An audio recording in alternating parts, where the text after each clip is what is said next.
मी अपूर्वा. माझं लग्न होऊन अवघ्या 7 दिवस झाले होते, पण मला असं वाटत होतं जसं मी 7 जन्म इथेच अडकल्यासारखे आहे. नव्या घरात येताना आईनं डोक्यावर हात ठेवून सांगितलं होतं, बाई, माणसाचं घर तिथेच असतं जिथं नवरा असतो.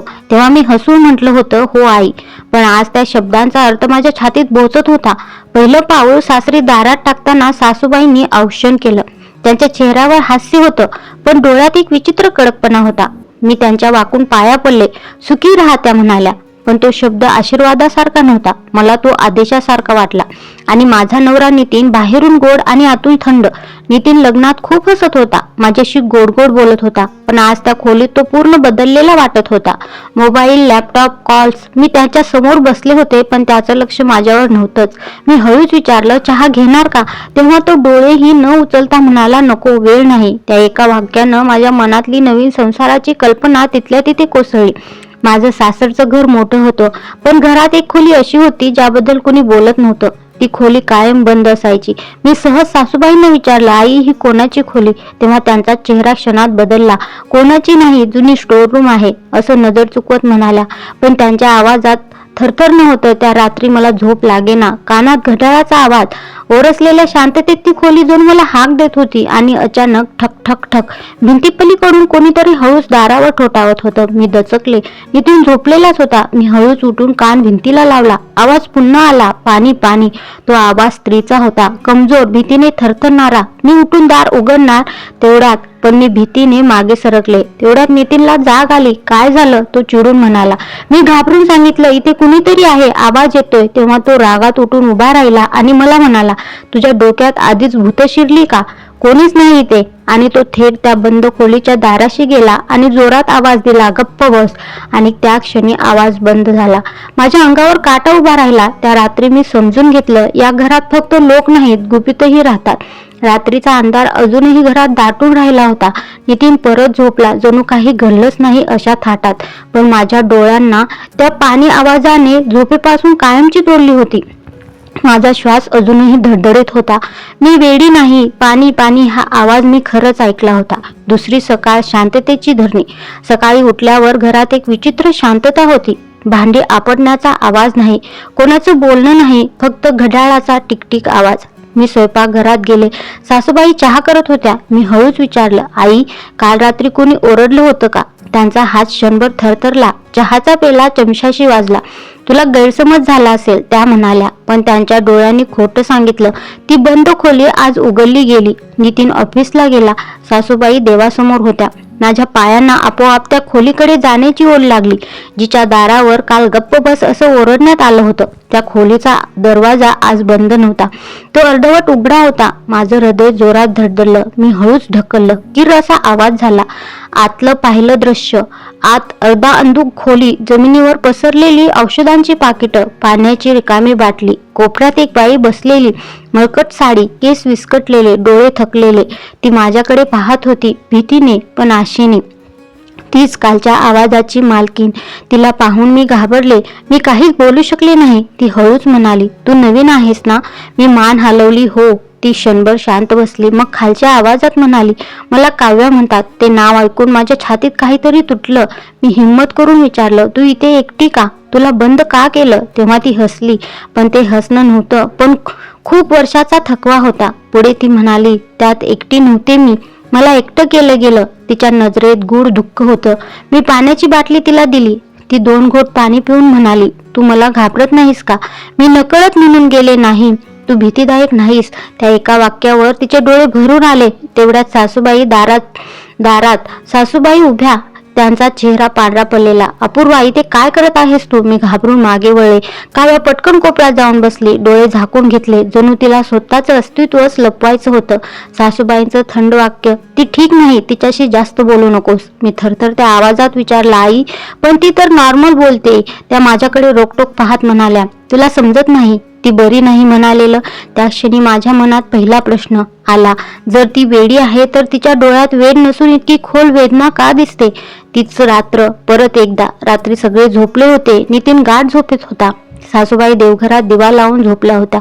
पण मला झोप येत नव्हती. काव्याचे ते डोळे, ते वेडाचे नव्हते, ते भीतीने भरलेले होते.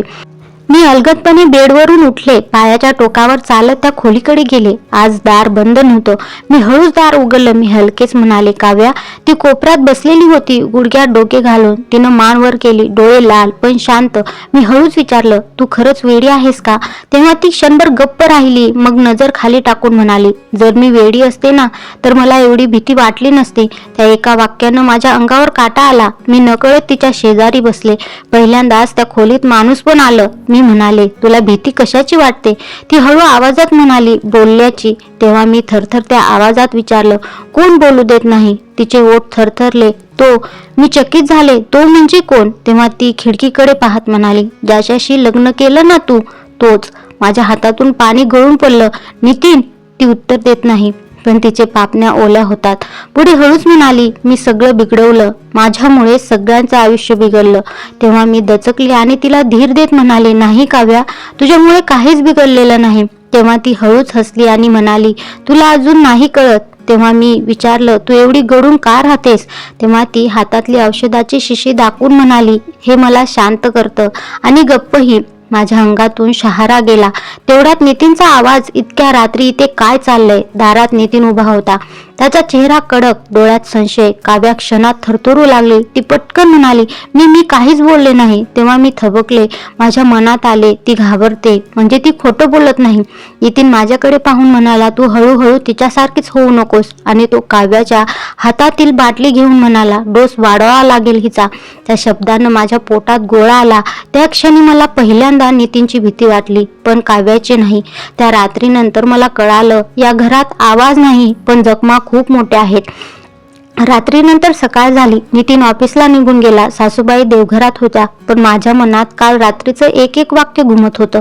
डोस वाढवावा लागेल हिचा. एखाद्याला आजारी ठेवणं हेही तर एक प्रकारचं कैदकरणच असतं. मी काव्यासाठी पाणी घेताना काही औषधांच्या बाटल्या स्वयंपाकघराच्या कपाटात पाहिल्या.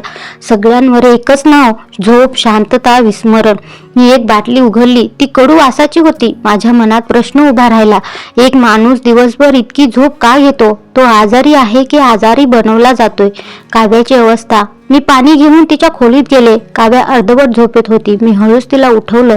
काव्या, पाणी पी. ती डोळे उघडते, डोळ्यात रिकामे पण. ती एक घोट घेते, मग आणखी एक, आणि म्हणते, हे वेगळं लागलं. त्यावेळी माझं हृदय थांबलं. मी नकळत विचारलं, कालचं औषध नाही घेतलंस का?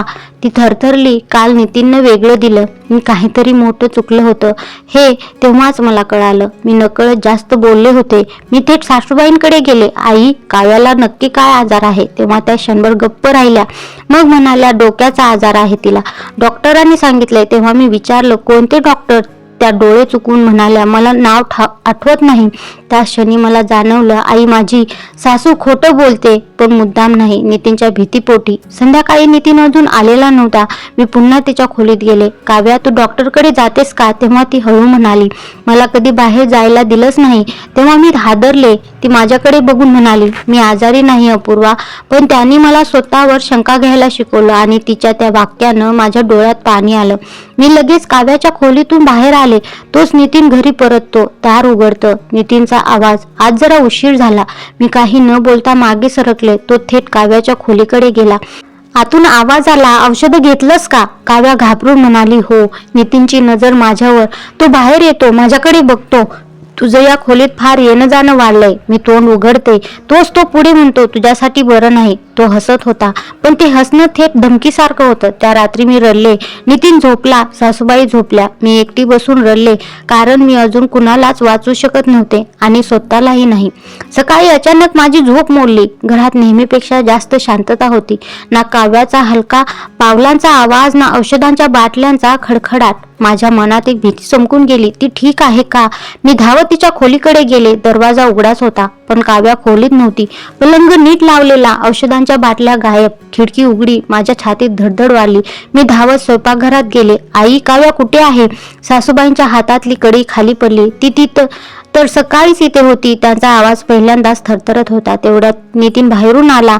मी ओरडले, काव्या गायब आहे. तेव्हा तो मात्र शांतपणे म्हणाला, असंच होतं असतं, अचानक बाहेर निघून जाते ती. तेव्हा मी त्याच्याकडे रोखून पाहिलं आणि काल तू शेवटचा तिच्याशी बोललास, तुला काहीच कल्पना नाही. तेव्हा तो खांदे उडवत म्हणाला, तिच्यासारख्यांची जबाबदारी मी आयुष्यभर घेणार का? त्या वाक्यानं माझ्या अंगातली भीती थेट रागात बदलू लागली. मी खोलीत परत गेले, कपाट उघडलं. काव्याचे कपडे तसेच होते. मग ती कुठे गेली? माझ्या मनात प्रश्न येऊ लागले. आणि सासूबाई देवघरात बसून रडत होत्या. मी तिला वाचवू शकले नाही का? तो प्रश्न त्यांनी स्वतःलाच विचारला. मी पहिल्यांदाच त्यांच्या जवळ बसले, त्यांच्या हातावर हात ठेवला. आई, आपण तिला शोधू. मी पोलीस स्टेशनला जायचा आग्रह धरला. तेव्हा नितीन चिडून म्हणाला, ती वेडी आहे. आज नाही तर उद्या स्वतःच लवटून घरी येईल. पोलीस म्हणजे तमाशा. तेव्हा मी ठामपणे म्हणाले, मी जाते. सासूबाई माझ्या बाजूने उभ्या राहिल्या. मी पोलीस स्टेशनला गेले. पोलीस म्हणाले, मानसिक रुग्ण असेल तर तो स्वतःच निघून गेलेला असू शकतो. तो एक शब्द मानसिक रुग्ण माझ्या काळजावर घाव घालून गेला. आणि त्या रात्री एक फोन. रात्री उशिरा सासूबाईंच्या मोबाईलवर एक अज्ञात नंबर. त्यांनी कापत फोन उचलला. काव्या आमच्याकडे आहे. तेव्हा मी दचकले. ती जिवंत आहे, पण तिच्याबरोबर काय घडलंय ते उद्या कळेल. फोन कट झाला. सासूबाई जमिनीवर बसल्या. माझं पाप परत समोर आलंय अपूर्वा. तेव्हा मी त्यांना घट्ट धरलं. त्या रात्री कोणाला झोप लागली नाही. तो फोन आल्यानंतर घरात कोणीच झोपलं नाही. सासूबाई देवासमोर बसून एकच वाक्य पुटपुटत होत्या, देवा, माझ्या चुकीची शिक्षा तिलाच देऊ नकोस. मी त्यांच्या शेजारी बसले. डोळ्यातून अश्रू गळत होते. माझ्या मनात एकच प्रश्न होता, ती जिवंत आहे, पण कोणत्या अवस्थेत? सकाळी 6 वाजता पुन्हा तोच नंबर आला. फक्त 2 शब्द, आज या आणि लोकेशन. ते शहराबाहेरचे एक पुनर्वसन केंद्र होतं. नाव वाचलं आणि माझ्या अंगावर काटा आला. आम्ही निघालो. आम्ही प्रवास करत कुणीच एकमेकांना बोललं नाही. मी, सासूबाई आणि नितीन. गाडीमध्ये 3 माणसं, पण श्वास सुद्धा जड. नितीन खिडकी बाहेर बघत होता. त्याच्या चेहऱ्यावर ना अपराध ना पश्चाताप, फक्त एक थंड शांतता. ते ठिकाण तुरुंगासारखं होतं. मोठं लोखंडी गेट, भोवती उंच भिंती. आत शिरताना माझ्या काळजाचं पाणी झालं. एक परिचारिका आम्हाला आत घेऊन गेली. आणि मग ती खोली. काव्या ओळखूही येत नव्हती. ती पलंगावर बसली होती. डोक्यावर पट्टी, हातावर इंजेक्शनच्या खुणा, डोळे उघडे पण आतून पूर्ण रिकामे. सासूबाईंच्या तोंडून एक किंकाळीच निघाली, काव्ये. तेव्हा ती हल्लीही नाही. मी पुढे गेले. मी हळूच तिच्या जवळ गेले. काव्या. तिने माझ्याकडे बघितलं, ओळखलं, पण तिच्या डोळ्यात भय होतं. तो परत येणार ना? तिने अगदी हळू विचारलं. माझ्या पायाखालची जमीन सरकली. सासूबाईंनी थेट डॉक्टरांना विचारलं, तिला इथे कोण घेऊन आलं? डॉक्टर थांबले. मग म्हणाले, एका जवळच्या नातेवाईकाच्या सहीने. सगळ्यांचे डोळे एकदम नितीनकडे वळले. पहिल्यांदाच सासूबाईंनी नितीनवर ओरडले, तू केलंस हे? नितीन उत्तर देईना. सासूबाईंचा आवाज फाटला, तुला लाज वाटत नाही तुझ्याच बहिणीला इथे टाकायला? डॉक्टर लगेच म्हणाले, ती स्वतःला इजा करायचा प्रयत्न करत होती. हे ऐकून माझं अंग गार झालं. मी हळू आवाजात विचारलं, कसं? डॉक्टरांनी फाईल उघडली. तिने स्लो पॉयझनिंग केलं होतं. सासूबाई जमिनीवर बसल्या. त्यांचा श्वास अडखळला. म्हणजे ती मरायचा प्रयत्न करत होती. मी पुन्हा तिच्या जवळ गेले. हळूच हात धरला. ती रडत म्हणाली, मी माझा जन्म घाण कृत्यातून झाला होता, म्हणून मला जगायची परवानगी नव्हती. तो एक वाक्य माझ्या काळजात आरपार घुसलं. सासूबाईंनी डोक्यात हात घातला. डोळे मिटले. त्याच्या तोंडून नकळत वाक्य निघालं, यात तिची काय चूक? मी थबकले. काय? त्यांनी माझ्याकडे पाहिलंच नाही. काव्याला औषध दिल्यावर आम्हाला बाहेर थांबायला सांगितलं. नितीन कुठेतरी फोन लावून दूर उभा होता. मी मात्र सासूबाईंच्या शेजारी बसले. त्या थरथरत होत्या. मी हळू आवाजात विचारलं, आई, आत्ताच तुम्ही म्हणालात, यात काव्याची काय चूक? काय घडलं होतं तुमच्या आयुष्यात? त्या काही क्षण काहीच बोलल्या नाहीत. फक्त पदर ओढत मुरडत राहिल्या. आणि मग हळूच म्हणाल्या, 30 वर्षापूर्वीचं घर. मी तुझ्यासारखीच होते अपूर्वा. त्यांचा आवाज पहिल्यांदाच तुटलेला. माझं नवं लग्न, नवं घर आणि मनात एकच स्वप्न, माझं घर, माझा नवरा आणि माझं आयुष्य. त्या क्षणभर थांबल्या आणि मग म्हणाल्या, पण ते घर माझं नव्हतं. तो माणूस जो नवरा नव्हता. तुझे सासरे नोकरीला दिवसभर बाहेर असायचे. घरात मी एकटी आणि तो. त्यांचा गळा भरून आला. ज्याला मी दादा समजायचे, तुझ्या सासऱ्यांचा चुलत भाऊ. माझा श्वास रोखला. पुढे म्हणाल्या, त्या दिवशी मी पहिल्यांदा शेतावर गेले होते. संध्याकाळी अंधार झाला. तो घरी सोडतो म्हणून जवळ आला आणि सासूबाईंचे डोळे घट्ट मिटले. हात थरथर कापू लागले. त्याने माझा आवाजही बाहेर जाऊ दिला नाही. त्यानंतरचं आयुष्य जिवंत असून मेल्यासारखं झालं. मी कोणाला काही सांगितलं नाही, कारण तो म्हणाला होता, तोंड उघडलंस तर तुझ्या नवऱ्याला मारून टाकीन. मी गप्प राहिले, तुटले पण जगत राहिले. काही महिन्यांनी मी गर्भवती राहिले. घरात जल्लोष झाला, पण मला मात्र रोज मरताना स्वतःला वाचवायचं होतं. मी हादरले. मग ते मूल, ती मुलगी जिला मी कधी माया दाखवू शकले नाही. सासूबाईंचा चेहरा काळा पडला. ती मुलगी होती, मी तिला जन्म दिला, पण ती गोष्ट मला आठवत होती. त्यांचा आवाज कुजबुजीत बदललेला. मी तिच्यावर माया करू शकले नाही, कारण ती मला माझा अपमान आठवण करून द्यायची. आणि काव्या तीच मुलगी आहे का? माझ्या तोंडातून नकळत प्रश्न निसटला. काव्या तीच का? मी सासूबाईंना विचारलं. सासूबाईंचं डोकं खाली गेलं, डोळ्यातून अश्रू टपकला आणि त्याने होकारार्थी मान हलवली. नितीनला सगळं माहीत होतं का? मी थरथरत विचारले. तेव्हा नितीनला सगळं माहीत आहे हे त्यांनी सांगितलं. मी सुन्न झाले. तो लहान होता तेव्हा मी त्याला खरं सांगितलं. त्या दिवसापासून त्याला काव्या ओझं वाटू लागली. म्हणूनच तो तिरस्कार, तिचा आवाज, तिचं अस्तित्व त्याला माझ्या लाजिरवाण्या भूतकाळाची आठवण करून द्यायचं. मी थरथर त्या आवाजात विचारलं, मग काव्यावर जे अत्याचार झालं ते काय? तेव्हा सासूबाई रडत म्हणाल्या, माझ्या आयुष्यातला गुन्हा. आज माझ्याच मुलीला शिक्षा मिळाली. तिला त्या नराधमाची गुन्ह्याची शिक्षा मिळाली. यात काव्याचा काय दोष? मी हळूच उभी राहिले. डोळ्यात आसवं होती, पण आवाज ठाम होता. आई, आता गप्प बसायचं नाही. बाहेर नितीन कोणाशी तरी फोनवर बोलत होता. माझी नजर थेट नितीनकडे गेली. तो मोबाईल खिशात ठेवत होता. त्याच्या हातात हलकासा ओरखडा. मी थेट विचारलं, हा ओरखडा कसा लागला? तेव्हा तो चिडून म्हणाला, तुझं काम नाही ते. मी परत काव्याजवळ गेले. औषधांचा हलका परिणाम होता. मी हळूच विचारलं, काव्या, तो कोण होता ज्याने तुला घरातून बाहेर काढलं? तिचे हात थरथर कापू लागले. डोळ्यात पाणी भरलं. ती फक्त 2 शब्द बोलली, तो घरीच होता. माझ्या अंगावर काटा आला. नाव? ती थांबली, श्वास रोखून धरला आणि म्हणाली, नितीन. माझ्या समोरचं जग तुटलं. मी मागे खुर्चीवर बसले. डोक्यात एकच विचार, मी त्याच्याबरोबर राहते. मी त्याच माणसाची बायको आहे ज्याला एका बहिणीवर दया येत नाही. दुसऱ्याच्या गुन्ह्याची शिक्षा तो एका निराधार स्त्रीला देतो. मी थेट नितीन सोबत उभी राहते. तूच होतास ना ती व्यक्ती जी तिला धमकावत होती? तूच कालच ना काव्याला घराबाहेर? नितीनचे डोळे खाली जातात. तो हळू आवाजात म्हणतो, मी तिच्यावर कधी हात नाही उचलला, पण मी तिला घाबरवलं. तिला वेडं बनवण्याचा प्रयत्न केला. तिच्या बापाच्या पापाचा राग तिच्यावर काढला. सासूबाई जागेवरच कोसळतात.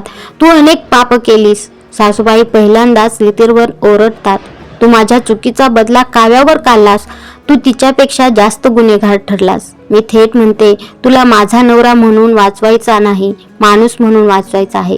सत्य बोलून. नितीन कोसळतो. तो रडतो. माझ्यात राक्षस तयार झालाय, कारण मी आईचं दुःख चुकीच्या मार्गाने समजून घेतलं.